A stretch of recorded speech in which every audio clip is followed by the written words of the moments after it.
Hello beautiful friends, welcome back to the channel. So today we are going to be discussing some tips, tricks, and how-tos, hacks, whatever it is that you want to call it, on growing and harvesting your elderberry. So let's go on ahead and jump into the bulk of this video.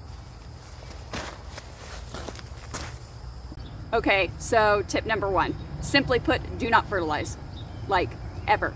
Because when you fertilize elderberry, what happens is it encourages the plant to put on more foliage and to not, in fact, produce fruit. So it is one of the few types of berries out there that actually requires Zippo fertilizer, and it took me 3 years to figure it out because I kept putting compost and manure down over the top of the plants.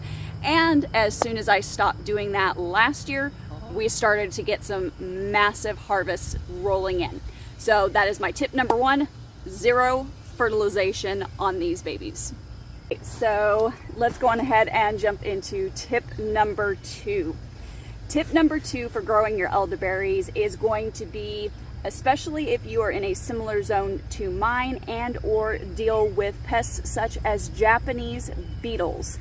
There is an organic spray. It's a mixture of horticultural oil and copper fungicide, and it has been the best thing, honestly, to keep the Japanese beetles off of my elderberry. Highly recommend it. I have a video that I will link here so that you can learn how to put the mixture together for you and your space. Really, it is the only type of pesticide or disease spray that I use, and as I said, completely organic. So go on ahead and check out that video to learn more on that.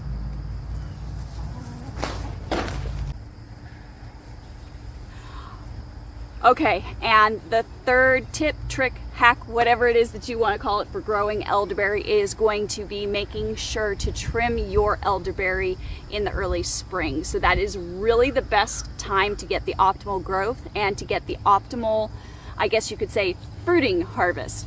So I will also link a video here showing you how we do that. Also, the good news is that if you go on ahead and is that when you go in and you trim your elderberry the way that we are going to show you in this video, you can also get cuttings. So one thing that you can definitely do with those cuttings is you can actually expand your elderberry section. So you can go on ahead and we will show you in that video how to cut them in such a way that you can plant them and have a whole new elderberry start. Elderberry are very easy and quick growing plants, so don't worry about it looking just like a stick that long. It will grow for you in that season. Just make sure to give it a little bit of water until it really gets some roots going into the ground. That's the main thing that you want to do with those cuttings. Other than that, that's basically all you need to do.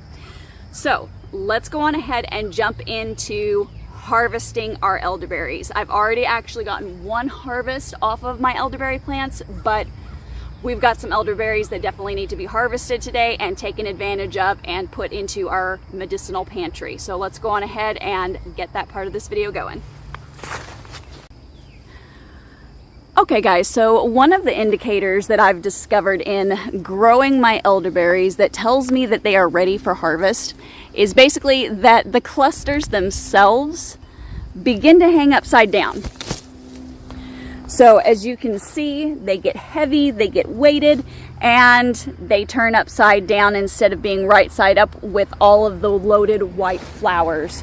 So you have a few options. This is a traditional elderberry plant that I have here, so it grows really, really tall. We're looking at about 8 foot height-wise for us here, but there is also a dwarf varietal, and this one only stays about 5 foot. So if you are looking for something a little bit more compact, there are compact varieties, just so you know, and you can also take cuttings off of them and increase the amount of elderberry that you have each season. That is what we are probably going to do with this dwarf. We're going to put one here because, as you can see, we have a gap.